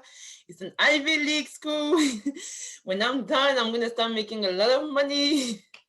Right? I did policy. I didn't do any clinical work. So, definitely my resume is going to be put, to the forefront. So I learned the hard way. That's not going to happen. So I actually started with the lowest position, right, at the commission, right? So I remember coming back and telling again my husband, like, I don't know what this is about. Like, this is insane. Like, I studied so hard. I have the experience. I have the qualification. Why do I have this low position making, peanut money? This is not what, I bargained for. And then I think the one thing that you reminded me of, the story of the talent, right? If you're given one talent, what do you do with it? Do you bury the talent or do you take the talent and build upon it? So I had a decision to make now. I could have decided to stay and be disgruntled and do no work, or decide to use that opportunity to build something. So I decided to do the latter. So I started, doing outreach, with having studied policy, I, understood that there were gaps, right, in services that were being provided. And so I essentially decided, to focus on the African community. I did not realize that there was not much that was being done, right, to elevate the voices of the community. So it wasn't until after the presidential election that the commissioner had reached out and said, what other communities do we need to reach out to? And I said, well, African communities, I've not heard that much, being done or said about the community. So she said, what is your vision?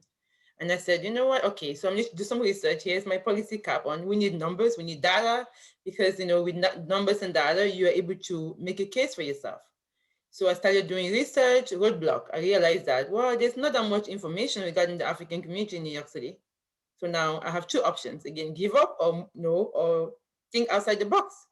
So I decided to think outside the box. And then I figured out, well, I learned in policy that oftentimes if you don't have data, if you don't have numbers, you can look at specific neighborhoods and communities and ask yourself, do we have a large concentration of stores, right, in these specific neighborhoods? Do we have a lot of African children going to this specific school? Or do we have beauty salons? And so I started looking at that, from that specific lens. And so that is how I was able to put together a policy memo, right, making the case as to why we should do more outreach to the African community. Flash forward a couple of years later, I was promoted to African Lead Advisor, right? And so I started doing the work, in the city, and knowing that I had studied international social welfare for refugees and immigrants, I always wanted to do work on the international level. So I decided to find a way to connect my work to the UN. So I will find a way, to say, well, you know what, the diplomats are here. So if they're here, that means that they should abide by the New York City human rights law. That means that we should do trainings to them. We should reach out to them, right, and tell them about our law and how it can protect them, right, even though they have immunity. So I started attending different events at the UN, connecting, with different folks. And so that is how I met Verlaine. Right? So I remember going to this one meeting with the former Undersecretary General Special Advisor on Africa, who had, an amazing passion to connect, the UN with the African diaspora. And she was speaking at an event at the African Union. And then she said, I would love to mentor folks. I'm really big, with mentorship. And I said, I took her up on her word. After the meeting, I went to her and I said, I need a mentor. Can you be my mentor? And she was so shocked. And I was like, you asked, you offered it, so I'm here. And so I was able to connect with her staff. And so we were able to essentially have the city do an event at the United Nations, right? And so Verlaine, has been so supportive, right, in that effort. And so once I realized that, the city had an understanding of the importance of the African communities, and I feel like, I'm, in a better position now. So I decided, again, that it was important for me to continue to build on, my skills, right? Looking at the organizational chart and asking myself, where do I want to be? Where do I see myself, right? In the next 1 year or so, right? And so I had to build, upon that vision. And so when a position opened up, because I had, taken upon myself, right, to supervise interns who were doing undergraduate work, right? And then because of that specific work, I already had experience in how that process worked, right? So when the position of director of social work unit opened up, right, my name was on the list, right? And I had to, create a proposal as to, what vision I wanted it to be like. So I did that, right? And then I kept thinking again of that story of the talent. Whatever is given to me, as long as I say yes to it, I must amplify it. I must make it my own, and I must expand it, right? Because at the end of the day, it is all about brand, right? What is your brand? When people, when they say Crystal, what comes up, right? What is your brand? Like, what do you stand for, right? So that is very important. So thinking about, my own journey, my own perseverance, but also knowing that I entered city government without knowing anyone. I had no idea of how city government worked. I had to find, again, mentors within city government who understood the ways in which, city government worked. I had to learn the hard way. I had to learn, the tough way, which I hope that others don't have to learn that way. And so my goal right now with my students and folks that I essentially supervise is I'm going to share my story with you, and I'm going to be as authentic as I can, because I want you to have a better experience than I did, right? And so also understanding that, I've had, mentors who have sat down with me and spoken hours and hours and hours, right? And just pour into me, right? I wanted, to be able to be, that one person. And as Valen said, I've had people that whom I wanted to be mentors who have been horrible, horrible, horrible, right? Because again, when people have been hurt, when people are bleeding, they don't take the time to be able to heal. And sometimes it comes up, right, in the leadership styles. It comes up in the ways in which, they show up. So it is so important for us, to be able to heal. I could have decided, well, I had this horrible individual who was so mean to me, right? I could have decided, to be their version, but I said, no, this is not me. This is not the way I was raised. This is not who I am. And I'm going to be that better individual. I'm going to be that one person who pours into other people. Like Councilmember Vanessa Gibson said, you're going to have haters. You're going to have people who tell you, who do you think you are? Do you think you're smart, right? And as we've learned, in COP, is that we each have, different behavior. And I am, influential. So it's essentially, my behavior style is that I love to bring people together, right? I love to be in groups, right? I get excited about projects, but understanding that sometimes I have to take a step back, because not everyone is going to be, receptive for that. And so when do I have to take a step back, right? Observing the room, analyzing the room, and understanding that, my passion might not be what everyone else has. And so taking a step back is very important. Again, I am just so grateful to be here. I am so grateful and honored to be able to share my story with all of you, because again, if not for the mentors that I've had, if not for also the struggles that I've been through, right, I wouldn't be standing. I wouldn't be here, because people would try to break you. They would try to break you. They would try to, to make sure that you are on the floor. As one mentor told me, never, ever, as a woman of color, allow anyone to see you cry. No matter how tough it is. If you want to cry, go to the bathroom. Go home and cry and shut it, but don't you ever, right? Keep your head up and keep moving, because you have a crown on your head. And don't you put your head down, because that crown is going to fall. And so you move accordingly, and you surround yourself with people who will lift you up. Thank you. I'm so sorry to interrupt, guys, but I would love to get into questions from our audience, questions from those that are yawning to, get some answers from you guys. So looking in the chat, we do have a couple of questions. Our first question, I believe, can be answered to any of the panelists. It's, sorry, guys. Okay, mentoring is a great opportunity to establish new relationships. Both mentors and mentees can benefit from these new relationships. As a mentee or mentor, can anyone explain what are some benefits in mentoring and how have you benefited from these relationships?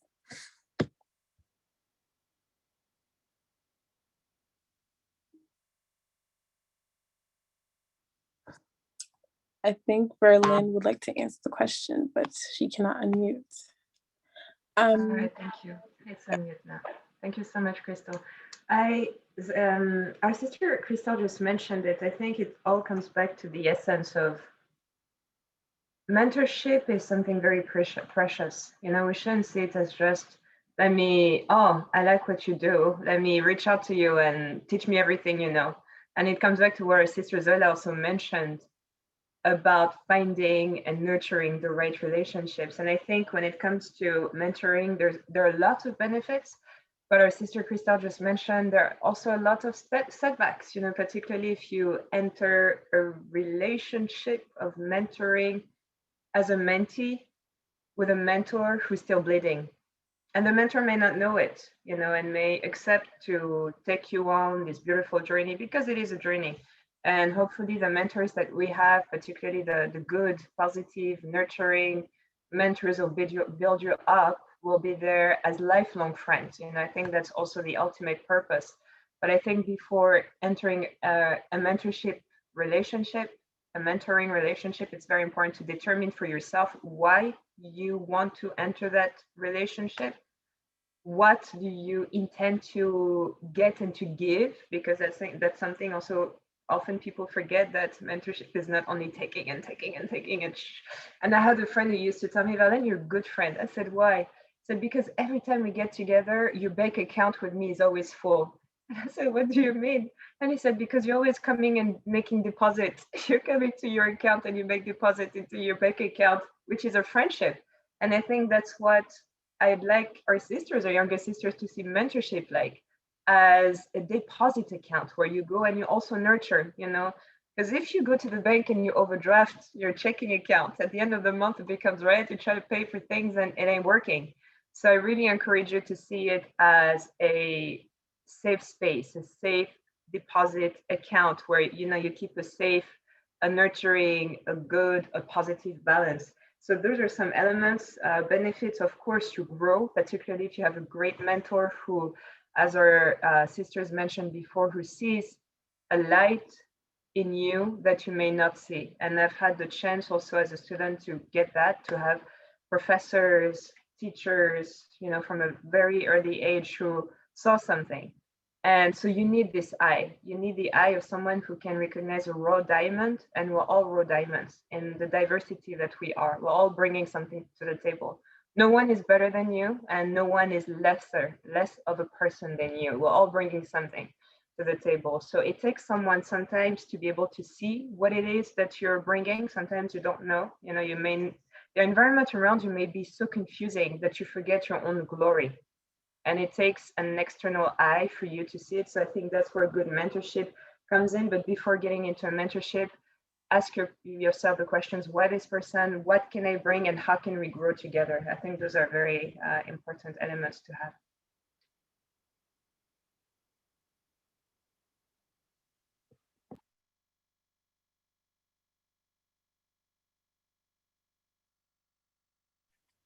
Thank you all.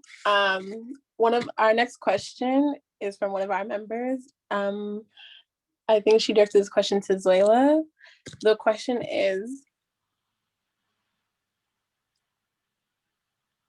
sorry. Do you have any advice on how to navigate networking and seeking mentors during this time where almost everything is virtual due to the pandemic? Absolutely.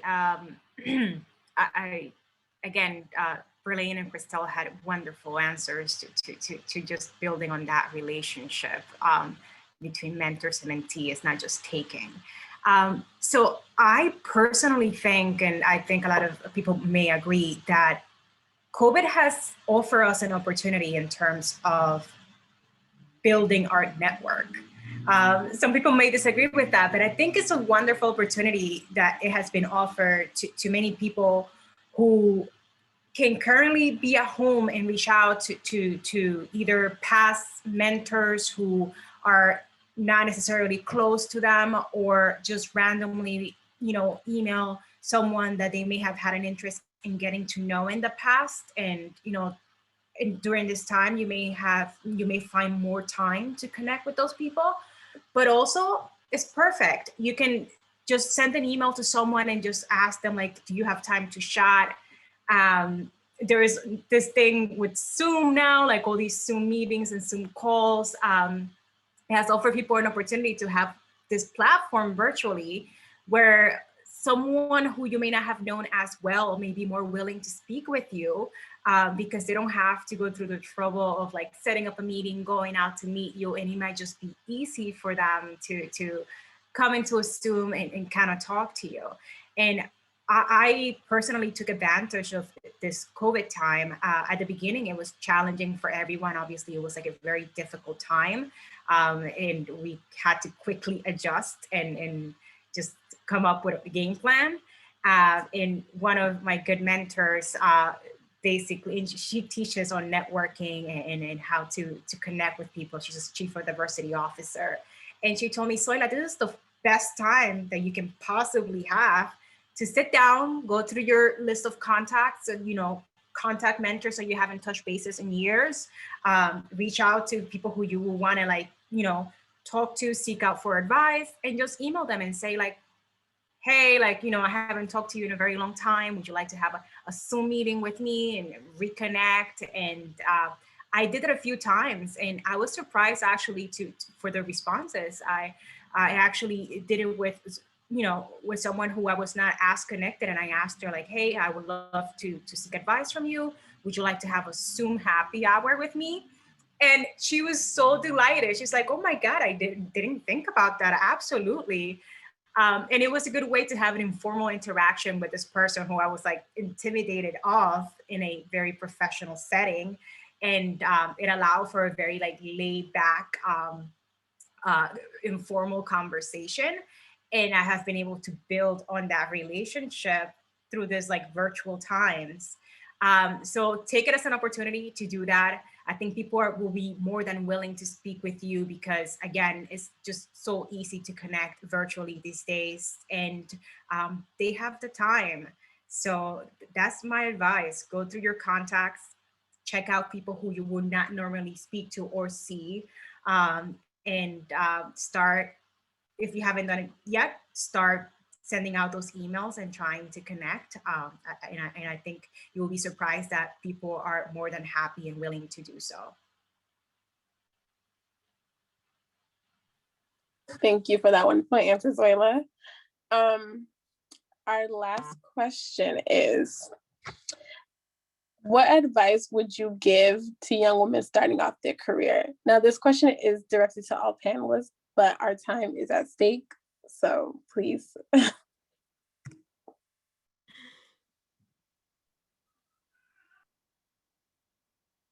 Crystal, go ahead, sis. I saw you had your mic on.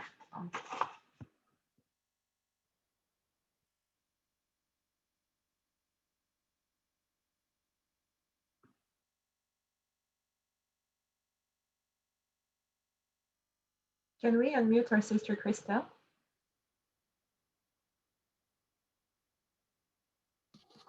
Okay, thank you. Crystal, can you repeat the question again? I'm sorry. Absolutely.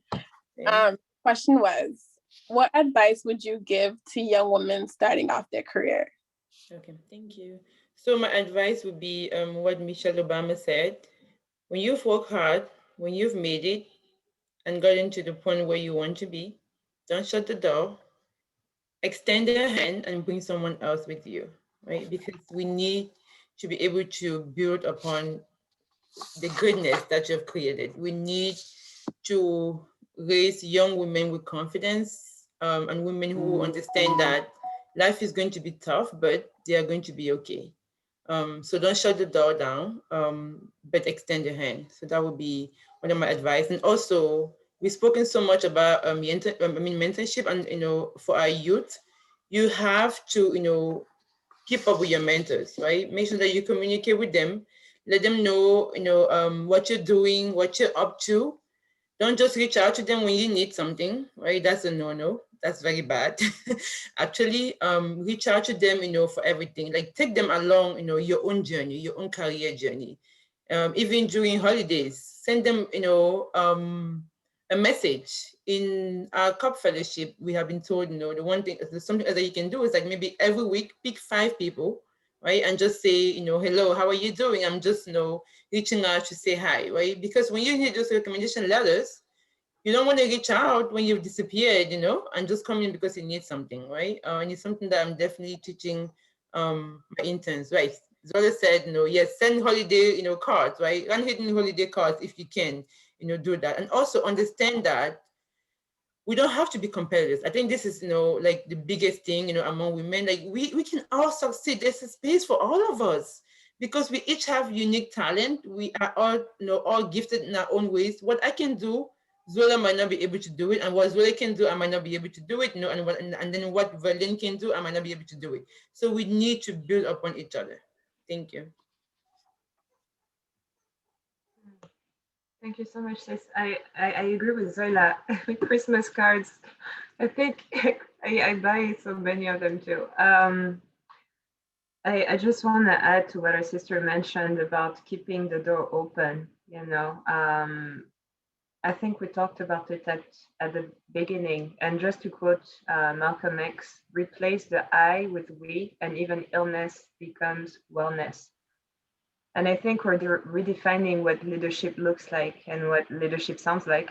Because I remember when I started my career in the US, people were telling me, oh, with your French accent, you ain't gonna go nowhere. And well, we're all there now. I'm joking. But seriously, transform I with we and even illness. And when I say illness, I'm talking about all the social injustices that we're facing. And we're in New York. We know how difficult it's been. We've faced since, I mean, it's been going on for, forever. Racism against Black folks and anti-Asian hate that we're seeing now, and no one is, safe from that. And to be able to build back better, since this is something we talk a lot about, moving post COVID-19, we'll need everyone, to come together and just recognizing each other's humanity. I think it's important to understand that, to remove your hat of thinking this is me and this is you and we can't meet in the middle. It's very important to recognize that I am you and you are me, and whatever you're bringing to the table is something that I too need, and that whatever I'm bringing to the table is something that you too need, and with that, moving forward together, and we're seeing it now more than ever, the need for community. That was perfect. If I can just add very, very briefly, as we're pressed for time. So thank you for the amazing advice that I am taking as well. I think that as women of color, most of us who are on this call, we need to be unapologetic sometimes and bold. I think that because either the way that we were raised or just trying to be humble or because, as women, we are trained to be the caretaker and kind of like grateful, it's important to be bold, and it's important to sometimes be unapologetic. For example, and Christelle touched on that, through my career and like going through law school, I always felt as though I didn't belong and as though I was not good enough to go through it because I didn't see representation of people who looked like me. So I felt, psychology speaking, tells you that perhaps you're not good enough. So get rid of those setbacks because that's just holding you back. And if you say that to yourself enough times, you're going to make it true. So it's important to kind of like see your differences as a blessing. At some point, I decided to see me being just like one of 3 people in my class in law school of color as a blessing. I'm different. I have a different perspective to provide. And I should see myself as a unicorn and sort of use that to my advantage. So continue to do that throughout your profession as well, because the self-doubt will never end. And you can always say that I am not as smart as someone else. I am not as beautiful as someone else. I cannot get through this. You can say that all the times that you want, but what does that really do for you? And when it comes to being bold, I shied away from opportunities. Let's say like public speaking right now. I didn't do this at the beginning of my career. I was always shying away from those opportunities. I just didn't think that I had anything to offer until I realized from mentors who were mentoring me, who were sending me people for me to mentor them. And it's funny because I realized that they kind of felt like I have done my part. Now it's time for you to do your part. And it's amusing, and I feel very grateful and flattered that they do that. And I'm more than happy to help those people who come after me. So it's about passing it down and sending the ladder for those who are coming after you, because it was done for me. So I'm more than happy to do it for others. So think about it, because you may have more that you think you can offer. And later on, I realized that I was able to connect people. And now I'm in a position where, like, I help out with diversity efforts and legal recruitment and whatnot. And my mentor is like, hey, like, I'm sending you a young lady for you to talk to. But quote unquote, I know what I need to do. It's unspoken. Like, I did this for you. I expect you to also help others who come after you. So that's my advice to everyone here. Thank you all for your wonderful answer.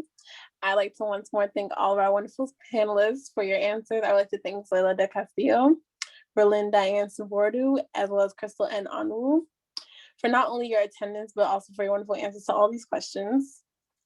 I'd also like to once more thank the audience for being very active and participating. And at this time, I would like to hand over our closing to our Lady Leader Sister, Sarah Lowell.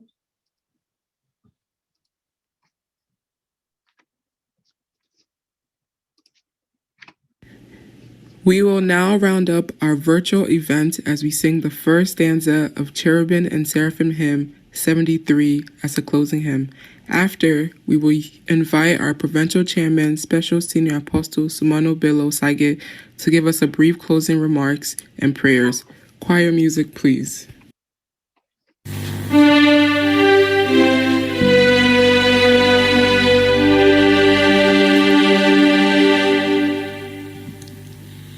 Guide me, O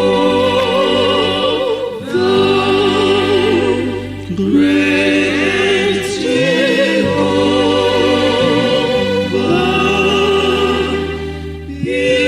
pilgrim true land, barren land. I am weak, but thou art mighty. Hold me with thy powerful hand. Bread of heaven, bread of heaven, feed me till I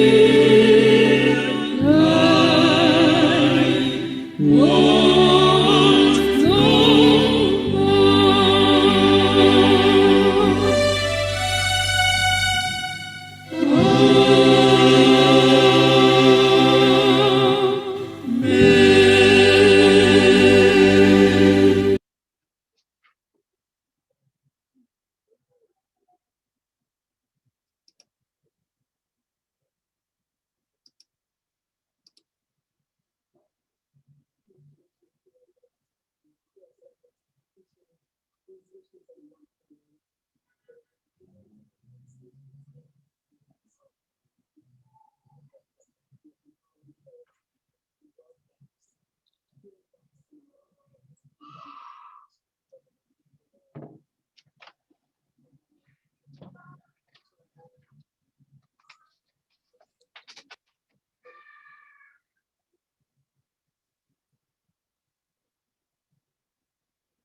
Hello? Yeah, hello? Yeah. I was on mute. Oh, okay. To God be the glory. I'm so sorry. We're doing a couple of things at the same time, but this is extremely, extremely, extremely important. I am the most excited leader of a church this morning to see all the bright faces and most especially the way the presenters have been able to articulate their various journey in life. May God bless you all. And I pray to God Almighty that all our youths that are in this platform this morning would have learned a lot from your journey. I pray that God will continue to inspire you and give you the grace to go to greater heights and get to the your pinnacle of all your careers in anything that you do. I'm extremely, very, very excited. On behalf of the church, the Eternal Sacred Order of the Cherubim and Seraphim, the Essos Church. Our church was founded in the Bronx in 1975, 46 years ago, actually. Looking forward to see all of you in person one day when we have a major event. I want to once again appreciate our sisters who are here to grace this occasion because, as the saying goes, whatever you do in life, always try to impact your knowledge to other people so that generations can continue. I thank you all. God bless you all.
Oh